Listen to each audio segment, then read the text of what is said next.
Meus amados irmãos, dou graças a Deus por mais uma vez estar no meio de vós, tendo o privilégio, também a responsabilidade de novamente ministrar a palavra do Senhor. E que o nosso Deus possa nos conduzir neste momento importante do culto, que é a leitura, a pregação do Santo Evangelho. Eu convido a igreja comigo a abrir a palavra de Deus no livro, na carta aos Hebreus. Nós vamos para o capítulo 12. Texto bastante conhecido pelos irmãos, certamente. Hebreus 12. Vamos ler os versos de 1 a 3.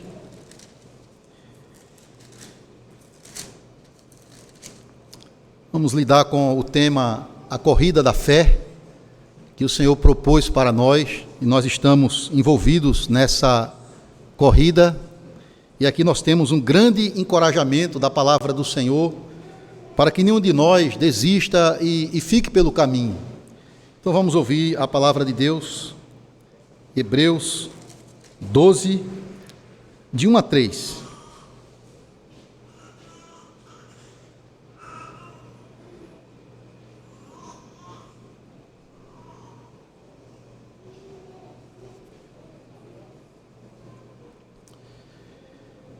Assim diz a palavra do Senhor, meus irmãos.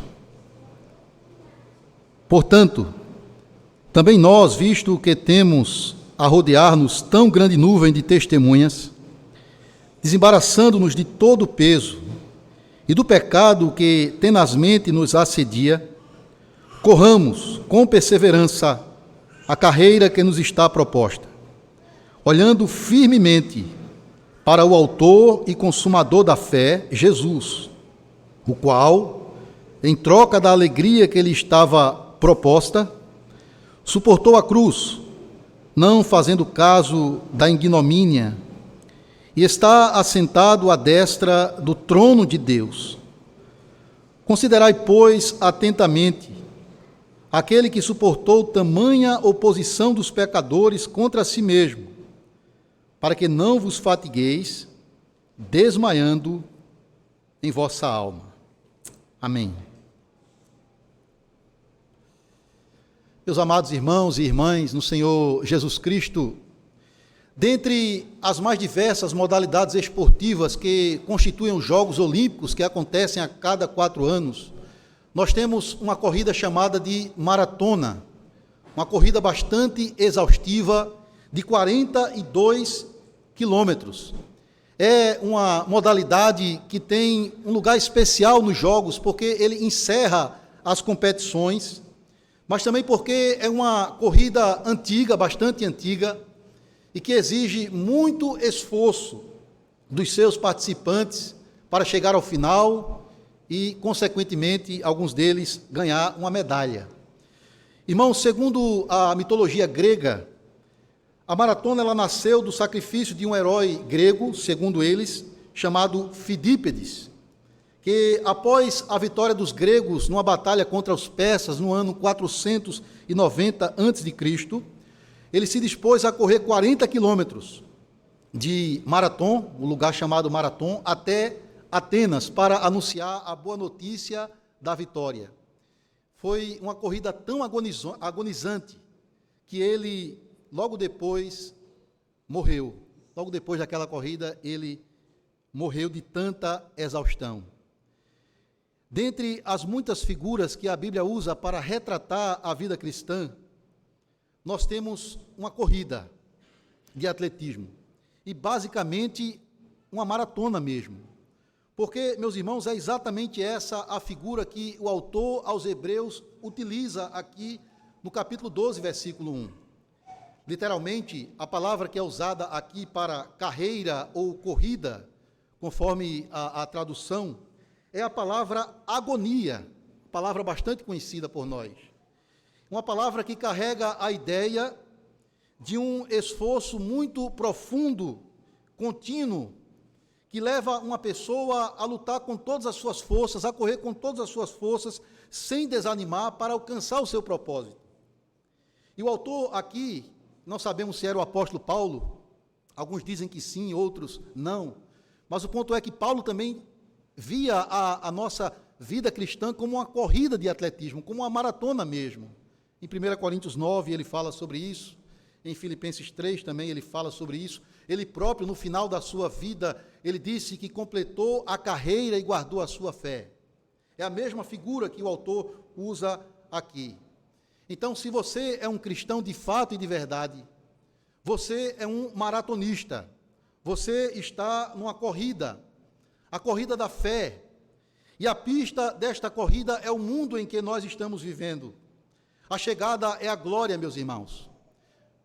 E a motivação para não desfalecermos pelo caminho é o testemunho de tantos santos do passado e do próprio Cristo, que nos encorajam com o seu exemplo de fé, para que nós não desanimemos.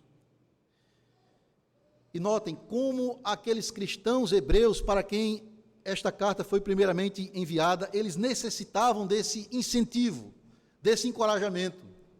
Afinal de contas, eram judeus que tinham abraçado a fé em Cristo e que estavam sendo perseguidos por seus compatriotas judeus que continuavam na incredulidade.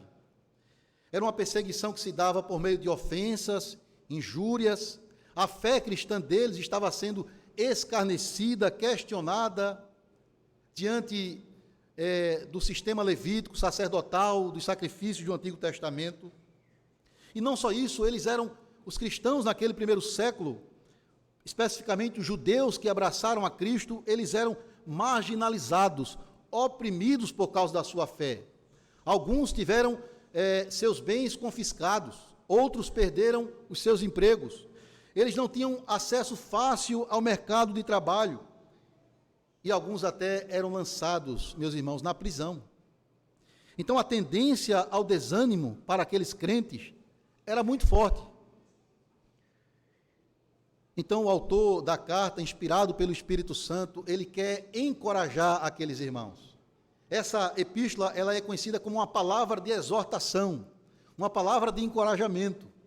E ele faz isso do capítulo 1 até o verso 18 do capítulo 10, mostrando a superioridade, a suficiência, a perfeição de Cristo em comparação com os sacrifícios e rituais do Antigo Testamento.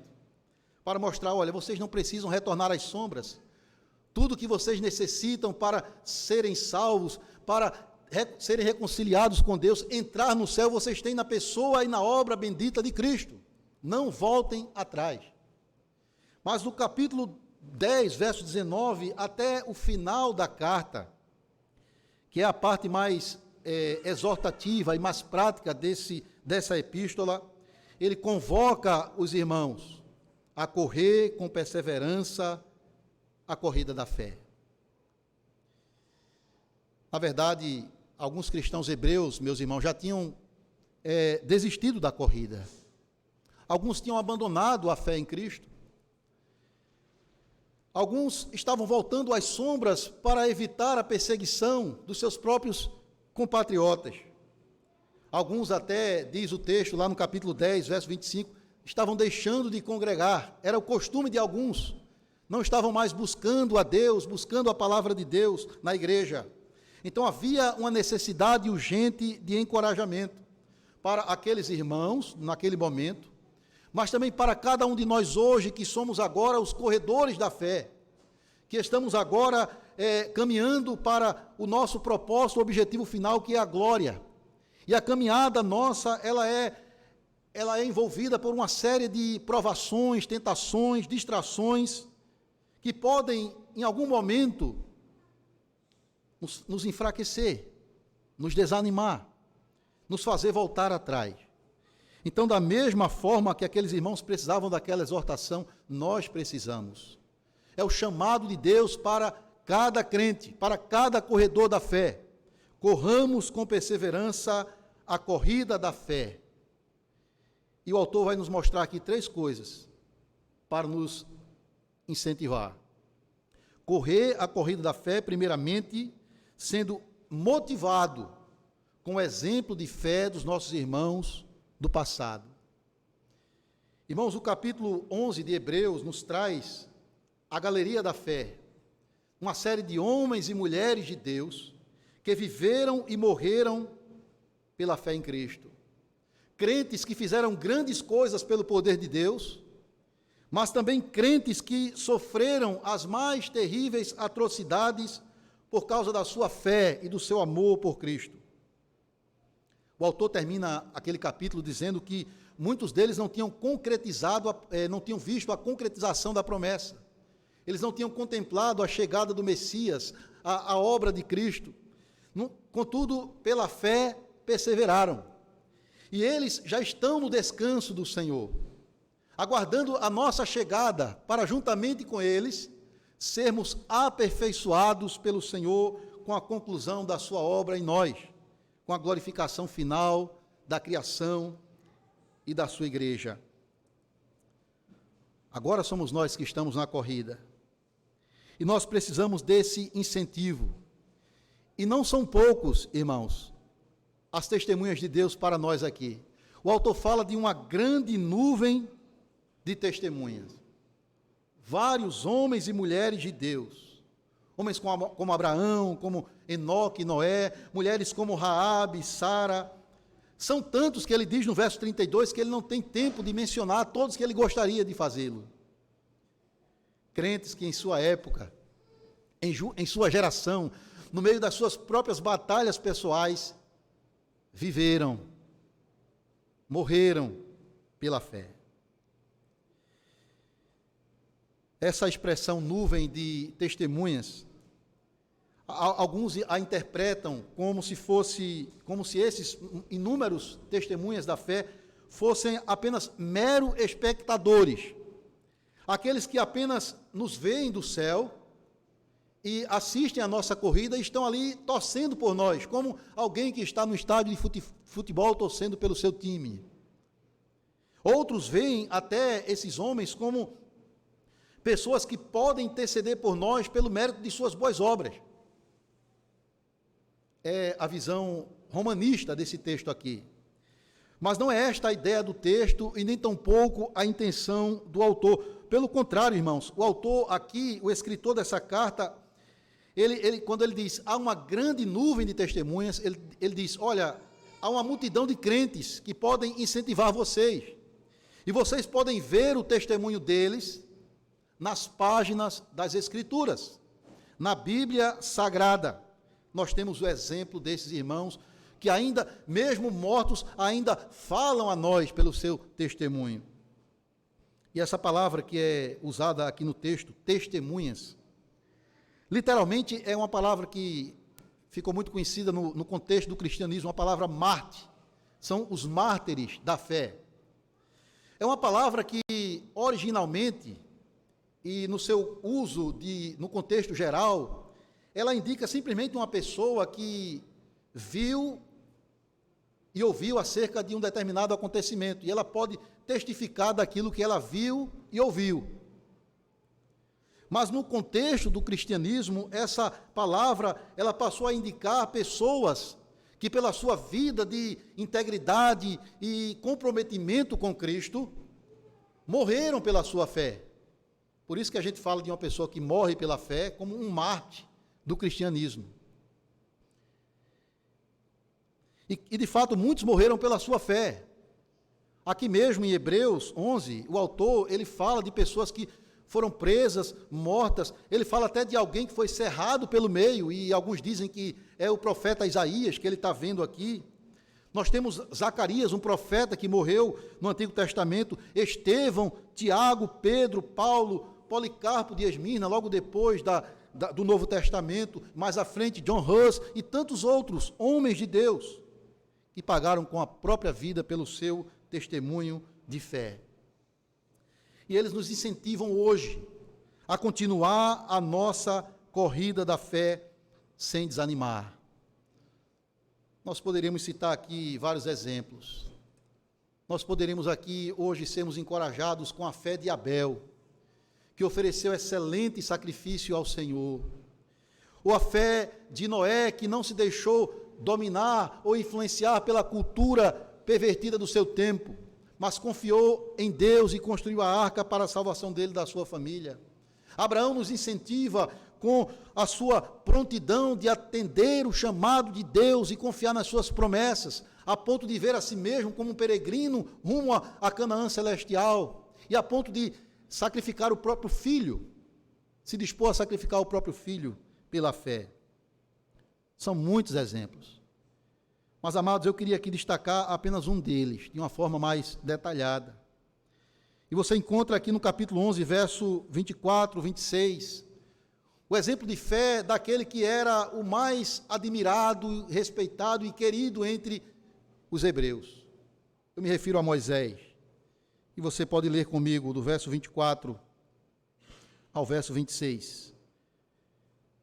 Onde o autor, ele nos encoraja com o exemplo de Moisés, dizendo: pela fé Moisés, quando já homem feito, recusou ser chamado filho da filha de Faraó, preferindo ser maltratado junto com o povo de Deus, a usufruir prazeres transitórios do pecado, porquanto considerou o opróbrio de Cristo, por maiores riquezas do que os tesouros do Egito, porque ele contemplava o galardão.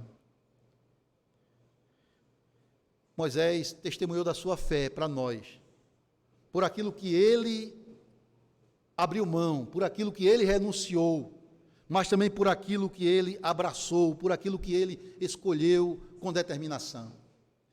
Irmãos, o texto diz que Moisés, pela fé, recusou ser chamado filho da filha de Faraó. Recusou a sua posição de grandeza, de destaque. Não era pouca coisa para ele. Filho adotivo da princesa, correndo o risco de se tornar o homem mais importante do Egito.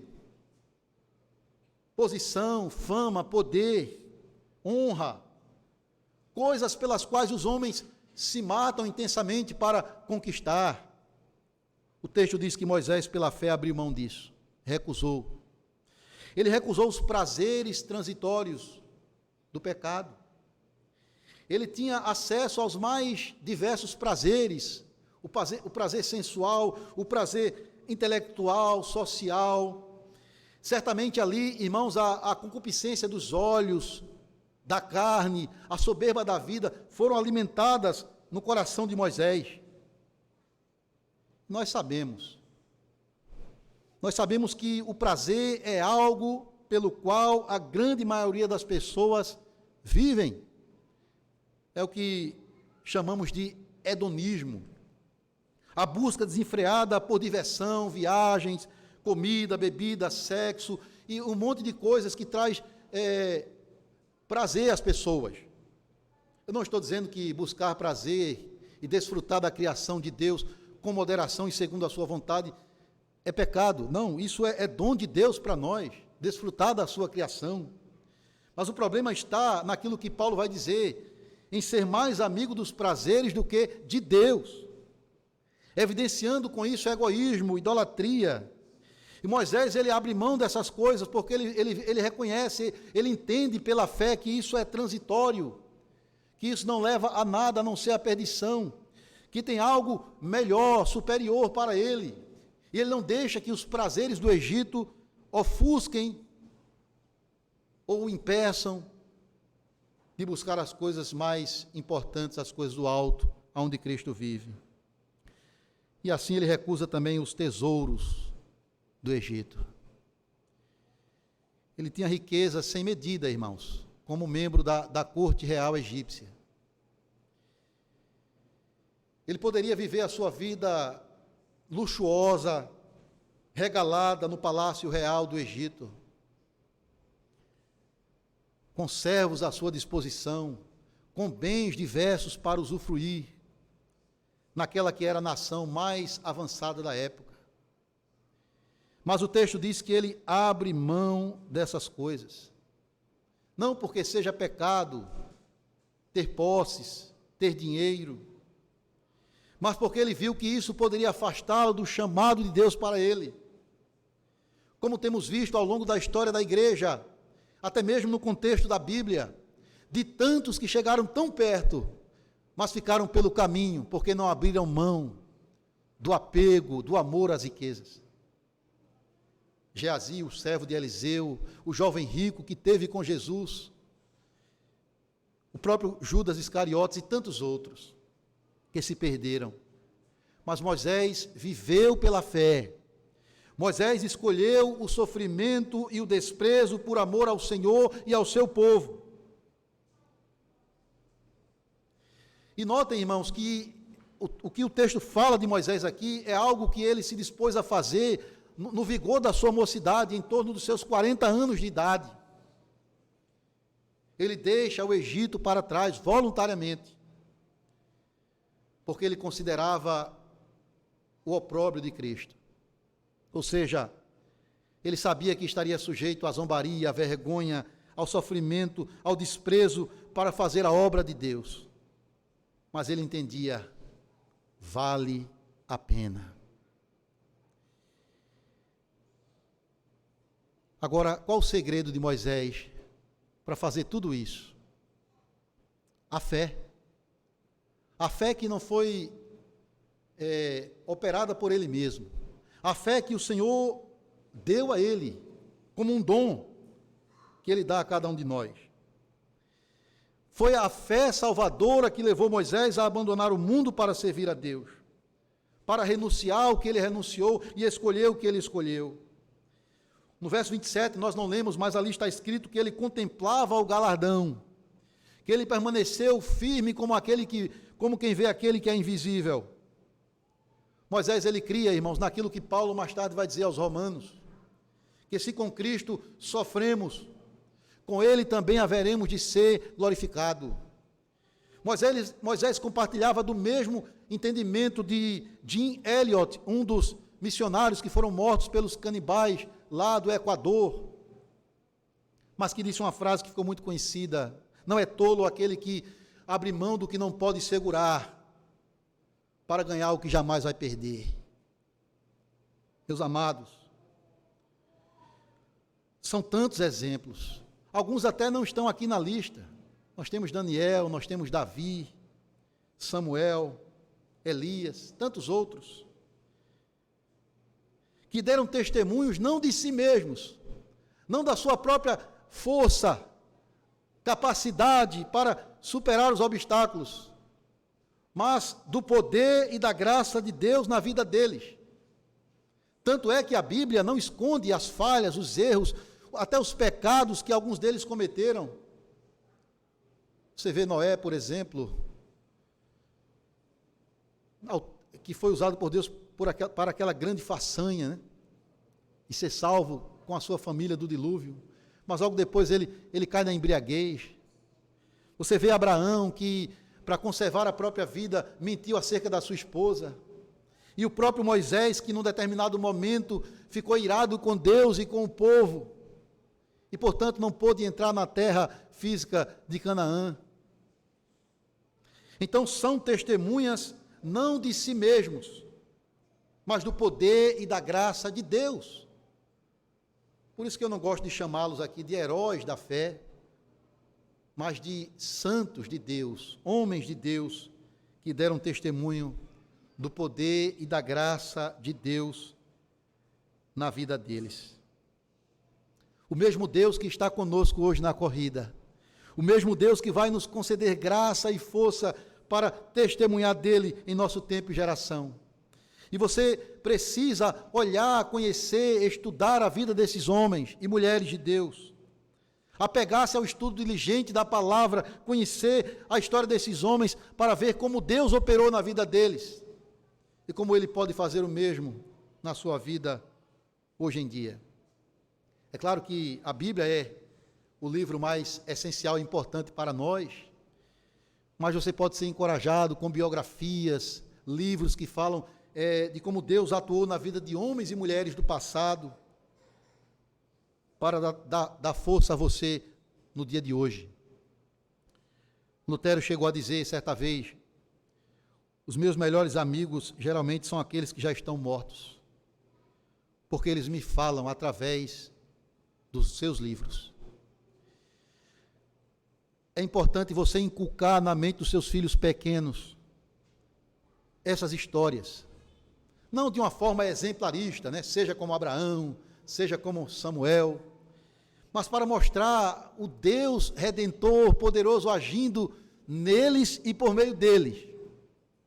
Aquilo que a gente lê no Salmo 78, por exemplo, que nós devemos contar, não esconder, mas contar aos nossos filhos aquilo que vimos e ouvimos, as grandes obras de Deus, para que eles fiquem maravilhados com o Senhor e para que eles também coloquem nele a sua confiança. Correr com perseverança a corrida da fé, sabendo que você não é o único que está nesse caminho, sabendo que você não é o único que está passando pelos mesmos problemas e sofrimentos. Há muitos que já foram à frente antes de você, e pelo poder e a graça de Deus venceram. Então aqui está o encorajamento. Corra a corrida da fé, motivado pelos seus irmãos e irmãs do passado.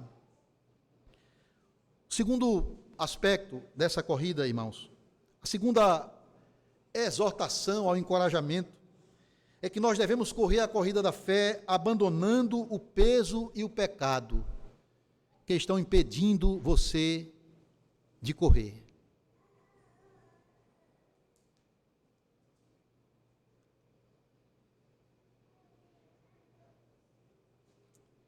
Desembaraçando-nos de todo o peso e do pecado que tenazmente nos assedia. Se você já assistiu a uma corrida de atletismo de 100 ou 200 metros, aquelas mais velozes, ou até mesmo teve a paciência de assistir uma maratona que chega a mais ou menos 3 horas de corrida ali, você deve ter notado 2 detalhes importantes. O biotipo dos atletas, sem muito peso, bem magros, e também as roupas que eles usam, as vestes que eles carregam consigo para correr. Eles não usam roupas pesadas, mas leves. Não chega nem a meio quilo. Toda aquela roupa que ele usa, né? O calção, a camiseta, a sapatilha, não chega nem a meio quilo.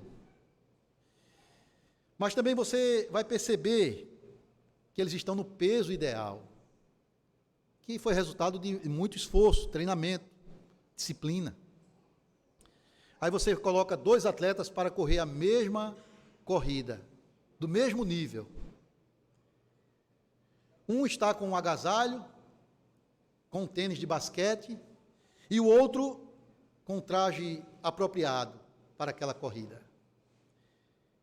Você sabe quem vai chegar primeiro. Aquele que está adequado, apropriado para correr aquele tipo de corrida. Amados, desvencilhar-se do peso significa colocar-se na pista da corrida da fé em boa forma e de forma apropriada também. O excesso de peso ele tem que ser jogado fora. Ou seja, a corrida da fé, ela pressupõe, ela requer da nossa parte disciplina, perseverança, esforço no exercício da piedade. Então é preciso determinação. Porque a corrida é dura, é agonizante, muitas vezes. Agora, o autor, quando ele fala aqui do peso, ele não se refere necessariamente ao pecado em si, porque ele vai acrescentar, né? E do pecado que tenazmente nos assedia. O peso, irmãos, pode ser algo legítimo, lícito, outorgado a nós por Deus, mas que pode ser um empecilho para o nosso desempenho na santificação. Pode ser as nossas amizades, os nossos recursos, os nossos hobbies, pode ser até o nosso trabalho, que é uma dádiva de Deus, que é uma bênção de Deus para glorificarmos o seu nome na nossa vocação e trazermos o sustento para a nossa família, mas pode ser um peso. Quando alguém, né, se mata de trabalhar, tanto com a intenção de ganhar mais dinheiro, a ponto até mesmo de negligenciar o descanso que Deus estabeleceu, e o pior ainda, deixar de cultivar o bom relacionamento com a sua família, porque ele se mata de trabalhar, e esse trabalho pode se tornar um pecado, levar à idolatria. Hoje nós temos um aparelho muito útil chamado celular. Serve para muita coisa. Estabelecer os seus contatos, você pode usá-lo para estudos, pesquisas, para compra, transporte, diversão. É muito útil. Claro que alguns usam com um propósito pecaminoso. No seu devido lugar, ele tem o seu proveito, irmãos. Mas tem sido um peso para muita gente. Pequeno aparelho. Pessoas que passam a maior parte do seu tempo manuseando o celular, com coisas inúteis e até mesmo imorais. E não tem tempo mais para ler a palavra de Deus, orar, conversar com os parentes, distrai-se do seu trabalho, enfim. É algo que pode ser um peso. E, portanto, deve ser jogado fora, deve ser colocado de lado ou usado moderadamente, para que não prejudique a sua vida com Deus. O pecado que tenazmente nos assedia, o peso e o pecado. Há duas maneiras de entender o que é esse pecado aqui. Alguns comentaristas entendem que é a própria natureza pecaminosa que está arraigada em nós. O pecado original no qual nós nascemos e que dá origem aos pecados que cometemos. É uma maneira de entender esse pecado. Mas outros entendem, e eu penso também dessa forma, que se refere a um tipo de pecado específico, um pecado particular, um pecado que tem incomodado você pessoalmente, com o qual você está lutando diariamente. Pecado específico. Porque aqui no caso dos hebreus, meus irmãos, era o pecado do desânimo, era o pecado da apostasia, de voltar atrás, de abrir mão de Cristo, da suficiência de Cristo, para voltar ao jugo da lei e das obras. E muitos estavam sendo tentados a isso, para evitar a perseguição, para agradar até mesmo familiares judeus que ainda eram descrentes. No nosso caso pode ser qualquer outro tipo de pecado, e aí cada um tem que sondar o seu coração. Cada um tem que avaliar a si mesmo e perguntar a si mesmo que peso, que pecado específico eu tenho agasalhado no meu coração e que tem incomodado a minha vida, que tem impedido o meu progresso na corrida da fé. Seria o domínio próprio, a falta de domínio próprio contra a ira, contra a inveja, a soberba, ou até contra desejos impuros de ordem sexual. O que é que tem me incomodado?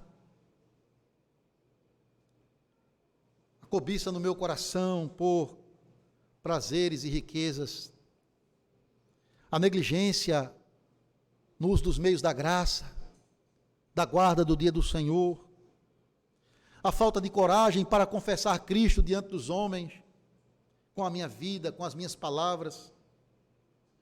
Como se desvencilhar, como se desembaraçar de tais pecados que tenazmente nos assediam, que estão impregnados na nossa vida ainda? Como lutar, como resistir, como vencer? Não será com a sua própria força, não será com a sua própria capacidade, sabedoria. Irmãos, a primeira coisa que temos de fazer é reconhecer e confessar ao Senhor esses pecados e refugiar-se na graça suficiente de Cristo, cujo sangue é eficaz para nos purificar de todo pecado, cuja intercessão é aceitável e incessante diante de Deus, para nos dar graça na corrida. O autor vai dizer lá no comecinho da carta que nós temos um sumo sacerdote diante do Pai que se compadece de nós. que se nós clamarmos a Ele com fé, nós vamos achar socorro na ocasião oportuna. Refugie-se na graça suficiente de Cristo. Não é o legalismo que vai fazer você vencer o seu pecado, mas é a graça do Senhor. Utilize os meios de graça, com diligência.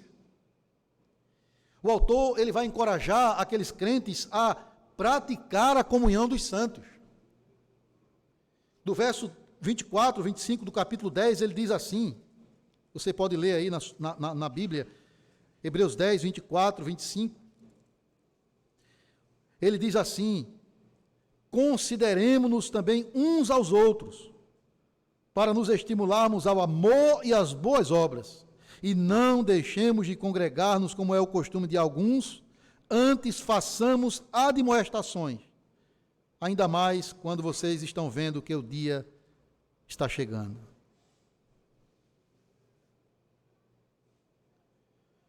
Encorajar uns aos outros na fé. Veja, cada um é responsável pela maneira como está correndo. Cada um deve disciplinar a si mesmo. Cada um precisa jogar fora o peso que está lhe incomodando. Mas, amados, essa corrida, ela é realizada coletivamente, na comunhão, juntos. O texto fala, corramos juntos a corrida da fé, ajudando uns aos outros, não deixando nenhum irmão ou irmã para trás que está desanimado por alguma coisa em sua vida. Aquilo que Paulo vai dizer aos Tessalonicenses se aplica nesse contexto. Admoestar o insubmisso, repreendê-lo com espírito de brandura, porque você ama e não quer vê-lo ficar para trás, consolar o desanimado, amparar o fraco. Não é somente os oficiais da igreja que têm essa responsabilidade. Nós precisamos estimular uns aos outros na corrida da fé. Porque nós não estamos correndo um contra o outro, mas juntos, no mesmo propósito, visando o mesmo objetivo, a glória com Cristo. Essa é a segunda coisa para você, na prática, desembaraçar do peso do pecado. Mas tem uma outra. Seja radical com o seu pecado e não dê trégua a ele na luta contra ele. O texto fala, o pecado tenazmente nos assedia. Somos regenerados pelo Espírito Santo. Temos a graça do Espírito habitando em nós, mas ainda carregamos uma natureza pecaminosa. A perfeição virá, mas ainda não chegou. Puritano John Owen, muito conhecido pelos seus escritos, pela sua piedade, ele disse uma frase interessante. O descrente corre atrás do pecado, mas o crente tem o pecado correndo atrás dele. Nós precisamos fugir do pecado, abster-se, odiá-lo, lutar contra ele, irmãos, com todas as forças. Isso é agonizante, não é fácil. Renunciar às obras da carne, abraçar a piedade, a santidade, é uma luta diária. Cristo falou de forma radical com relação a isso, nos dando a seguinte exortação: se o teu pé, a tua mão ou o teu olho te faz tropeçar, arranca de ti. Porque é melhor entrar na vida cego, aleijado, manco, do que perecer no inferno. Seja duro. Se tem algo com o qual você deve ser duro e radical, é com o seu pecado, para correr com perseverança a corrida da fé, entendendo também que o Senhor dará graça, o Senhor dará força aos que lutam contra as suas fraquezas, desembaraçando do peso e do pecado que tenazmente nos assedia. É mais um encorajamento do texto para nós. Mas o terceiro encorajamento: corra a corrida da fé com perseverança, olhando para Jesus, autor, consumador da nossa fé.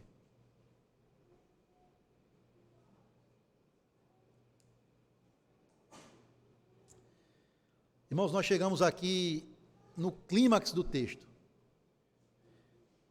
A exortação para olhar para Cristo. Aqui está o ponto mais alto do encorajamento que o autor quer colocar no coração de seus ouvintes. Corra a corrida da fé olhando firmemente para Cristo, para Jesus, autor e consumador da fé. É claro, você pode ser encorajado com homens e mulheres de Deus do passado, com irmãos e irmãs que convivem conosco e dão o seu testemunho, também nos encorajam hoje. Mas a maior fonte de encorajamento para a igreja não desanimar, em qualquer que seja a circunstância, é olhar para Cristo. A sua bendita e gloriosa pessoa, mas também a sua obra perfeita, tanto no seu estado de humilhação, quanto no seu estado de exaltação. Olhar para Cristo, irmãos, pela fé. E a palavra que o autor usa aqui, olhar, ela traz a ideia de olhar atentamente, sem nenhuma distração. Concentrar, focar o seu olhar em Cristo. Isso significa que nós temos que examinar as Escrituras atentamente, porque são elas quem testificam acerca do nosso Redentor. Olhar para o testemunho da Bíblia acerca da suficiência, da perfeição, mas também do exemplo de fé que Jesus deixou para cada um de nós. Olhar para Cristo vai nos encorajar nessa caminhada. Mas o que é que nós temos que olhar nele, enxergar nele, para não esmorecer no caminho?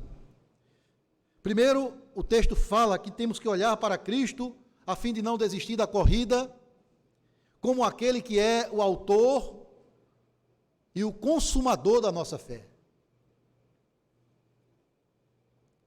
Essa palavra autor, mais do que significar aquele que é o doador ou o originador da nossa fé, a ideia é que Jesus ele é o pioneiro, ele é o precursor da nossa fé e também da nossa salvação. A mesma palavra vai ser usada no verso 10 do capítulo 2, quando diz que ele é o autor da nossa salvação. A ideia aqui, irmãos, é que Jesus é aquele que foi à nossa frente, é aquele que já abriu o caminho para nós, é o desbravador da nossa fé, é aquele que mostrou que o caminho para a glória passa pelo sofrimento. Ele foi o primeiro a trilhar esse caminho para nós. É o autor da nossa fé, da nossa salvação. É aquele que já foi à frente de nós, no mesmo caminho que estamos trilhando hoje. O caminho da fé que passa pelo sofrimento, mas que culmina na glória. E que alegria ouvir do texto, que além de ser o autor da nossa fé, ele é o consumador dela também. Quando você elabora um plano para executar uma determinada tarefa, você pode até elaborar bem o seu plano, mas talvez você, devido às suas limitações, não consiga executar aquela tarefa que você estabeleceu. Isso não pode ser dito acerca do nosso Redentor, porque Ele é poderoso, perfeito, o mesmo ontem, hoje e sempre. O alfa e o ômega, o princípio e o fim da nossa redenção. Ele é aquele que recebeu do Pai uma obra para fazer e a concluiu perfeitamente. É aquele que vai completar a boa obra que iniciou em nós. O texto Hebreus fala em vários lugares que nele nós seremos aperfeiçoados, porque ele é o autor e o consumador da nossa fé. Somente esses dois adjetivos dados a Cristo já eram uma fonte enorme de encorajamento para nós, mas o autor ele está preocupado, porque alguns estão desistindo, voltando atrás, rejeitando o Filho de Deus. Então ele diz, olhe para Cristo atentamente, contemple a sua visão no Redentor e veja o que ele suportou por você. No verso 3 nós lemos, irmãos, que ele suportou tamanha oposição dos pecadores. Então o autor está dizendo, olhe, contemple, considere o sofrimento de Jesus relatado nos evangelhos, a oposição que ele enfrentou dos pecadores, em forma de humilhação, desprezo, zombaria, abandono, porque foi isso que caracterizou a vida dele. Irmãos, o Senhor, ele veio para os seus e os seus o rejeitaram. A própria família, boa parte dos seus parentes, dos moradores de Nazaré, desprezaram Jesus. Os líderes religiosos, aqueles que estavam ansiando pela chegada do Messias, não viram nele o Cristo. E o odiaram, rejeitaram, se opuseram contra ele. Mas o pior é que até muitos dos seus discípulos, que já estavam algum tempo andando com ele, o abandonaram. Humanamente ele tinha tudo para desistir da sua missão. No lugar dele, eu acho que nós também entraríamos numa depressão profunda. Mas ele continuou. E o autor nos chama a olhar para ele. A palavra considerar traz a ideia de olhar e fazer uma comparação. O que ele suportou, o que nós estamos suportando. Para não esmorecer pelo caminho. Pode ser que você sofra algum tipo de oposição por causa da sua fé. Alguém até da sua própria família, da sua convivência, da família, né? Um parente seu que o despreza por causa da sua fé em Cristo. Ou no seu ambiente de trabalho, ou jovem na universidade, sendo desprezado, sofrendo oposição por causa da fé. Olhe para Cristo. Você está honrando o seu Redentor. Você está trilhando o caminho do sofrimento que leva à glória. E você conta com aquele que conhece o seu padecer. Ele sabe o que é padecer em si mesmo. E ele conhece também o seu padecer. E é poderoso para lhe socorrer. Mas olha também o que o texto diz. Ele suportou a cruz. Meus irmãos, aqui é o ponto alto do texto. O Senhor suportou a cruz por nós. É claro que a vida dele foi, do início ao fim, marcada por sofrimento. Ainda recém-nascido, teve que fugir com a família da perseguição de Herodes.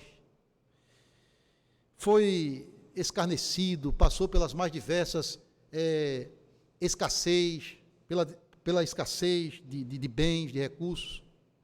Foi abandonado, desprezado. Mas o clímax, o ponto alto da dor, do sofrimento, da agonia do nosso Cristo,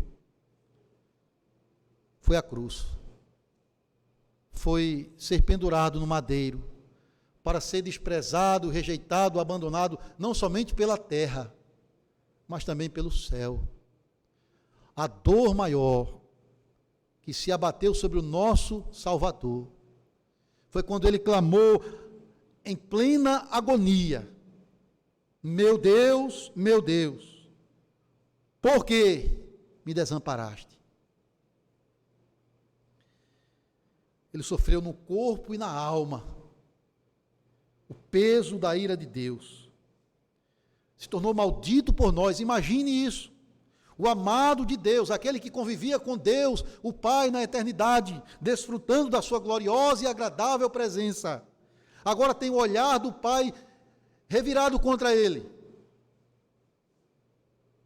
De modo que Isaías vai dizer que ele foi ferido de Deus, humilhado, desprezado, que ao Pai agradou moê-lo,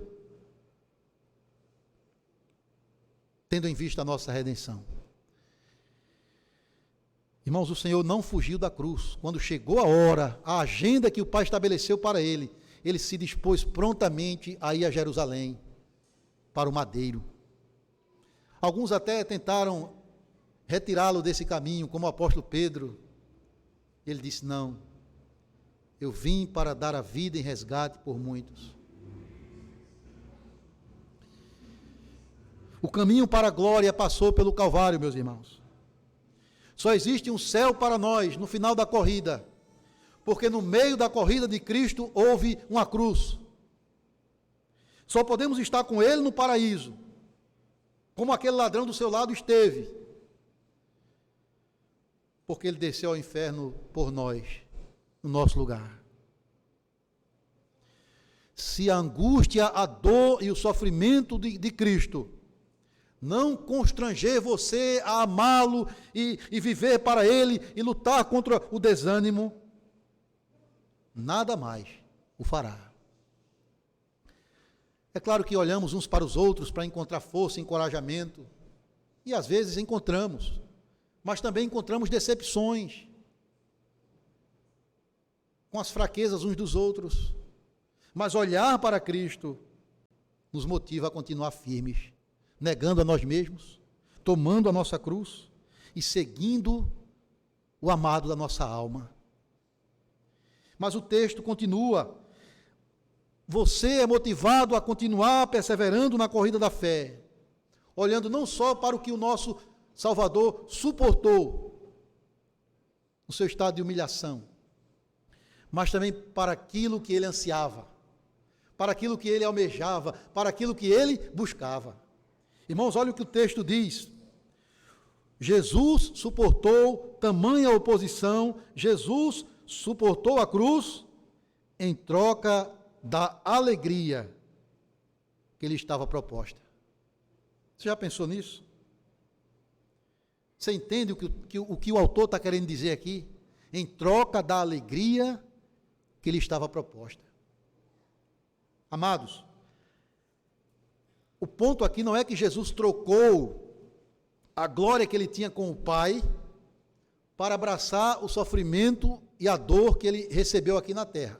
É claro que ele fez isso por amor de nós, para cumprir a missão que o Pai lhe deu, como diz o Salmo 40, já testemunhando dele: aqui estou para fazer a tua vontade, que passava pelo madeiro, pela cruz. Mas não é isso que o texto está dizendo. Jesus está olhando além.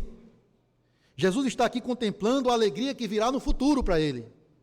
Não só, depois do final da corrida dele, não só voltar ao gozo da comunhão com o Pai, e ser recebido em louvor e adoração pelos anjos, para sentar-se no seu trono de glória e reinar sobre tudo e sobre todos. Mas o que motivava Cristo, o que lhe deu força para continuar na missão dura que ele recebeu, é que ele tem visto uma alegria maior, de levar consigo para o céu um povo redimido para Deus, de carregar consigo para a eternidade uma noiva amada e querida que ele comprou com o seu sangue. Você já pensou nisso?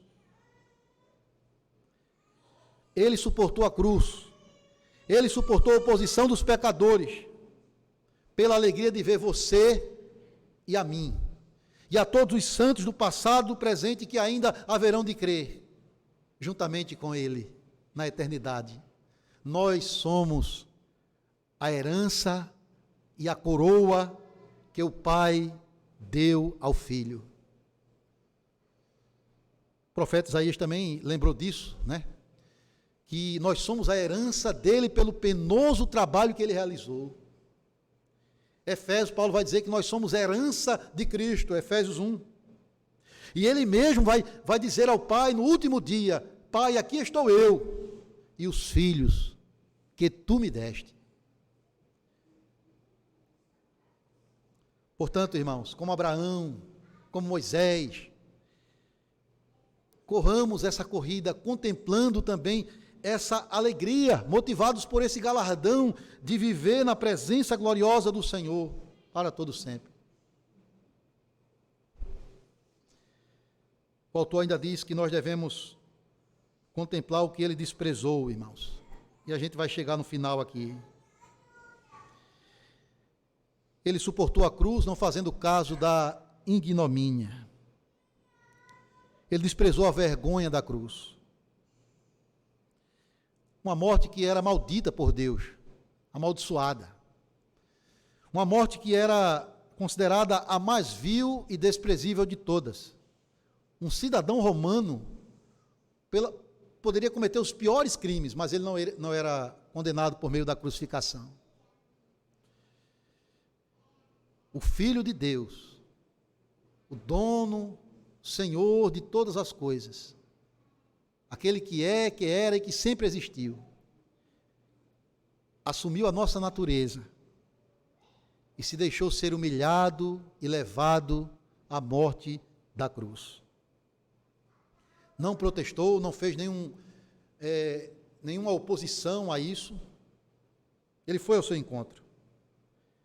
Porque Cristo tinha em mente, ele sabia que a loucura, a vergonha, o desprezo da cruz era nada mais, nada menos do que a maior expressão da sabedoria, da justiça, do amor de Deus para redimir o pecador. Ele também sabia que a cruz não era o final da corrida, mas ela resultaria na sua ressurreição gloriosa no terceiro dia, na sua ascensão e entronização celestial. Novamente, se você de alguma maneira sofre desprezo por causa da sua fé, olhe para Cristo. Você está sendo identificado com Ele. Você está sendo bem-aventurado por ser perseguido por causa dele e da sua justiça. Não se envergonhe e nem desanime, mas abrace o opróbrio de Cristo, como Moisés o fez, porque o final para nós, o que vai além da cruz para nós, é a glória com Cristo. Irmãos, a corrida é agonizante, é dura, é como eu disse lá no início, é uma maratona mesmo. Não é apenas 42 quilômetros, não é apenas por algumas poucas horas, mas é dia a dia, até o nosso último suspiro aqui debaixo do sol. E tem muita coisa que pode nos trazer desânimo, as nossas próprias fraquezas pessoais, o mundo que se levanta contra a fé cristã, muitas distrações pelo caminho, muitas provações até dolorosas. E a tentação é distrair. A tentação é você querer olhar de lado, olhar para trás e desviar do foco. E se você o faz, a tendência é tropeçar e cair. Mas quando você tem os seus olhos fixos em Cristo, você não vai voltar atrás. Porque Ele é o segredo, a fonte e a esperança da nossa chegada no final em triunfo. Ele não propôs essa corrida para nós e disse, agora é com vocês, vão sozinhos, dependam de si mesmos. Não, Ele vai conosco todos os dias. Ele é o autor, Ele é o consumador da nossa fé. Ele provê todos os recursos necessários para você sair vitorioso. Perdão dos seus pecados pelo seu sangue, o poder renovador do seu Espírito Santo e a garantia de que Ele vai cumprir as suas promessas.